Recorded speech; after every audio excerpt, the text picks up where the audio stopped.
नगरपालिका निवडणुकीत प्रभाग क्रमांक 1 मध्ये शिट्टी घुमली तर शुक्रवारी नगराध्यक्ष पदाचे उमेदवार मनीषा उदय डांगे, नगरसेवक पदाचे उमेदवार रमेश बाजीराव भुजुगडे तसेच महिला उमेदवार संगीता उमेश कर्नाळे यांनी प्रभागातील घराघरात पोहोचले आहेत। त्यांना उत्स्फूर्त प्रतिसाद मिळतोय। तसेच अनेक ठिकाणी उमेदवारांचं औक्षण केलं जात आहे।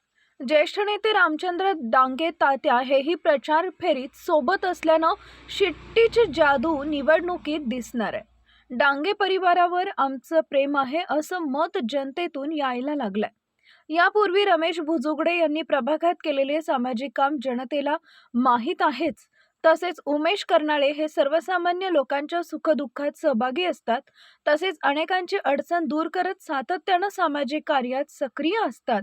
त्यामुळे तीनही उमेदवारांची प्रचार फेरी आज प्रभागात लक्षवेधी ठरली आहे। तुम्ही आता आमच्या सोबत आहात, तुम्ही प्रत्यक्ष बघत आहात प्रभाग क्रमांक 1 जो आमचा भैरवडीचा बालेकिल्ला म्हणून ओळखला जातोय। याच्यातून जनतेचा प्रचंड प्रतिसाद आम्हाला मिळत आहे आणि याच्यावरून प्रभाग 1 मध्ये आम्ही निश्चितपणे लीड घेणार हे निश्चित आहे। अशाच अपडेटसाठी SP न्यूज चॅनलला लाईक करा, शेअर करा आणि सबस्क्राईब करा।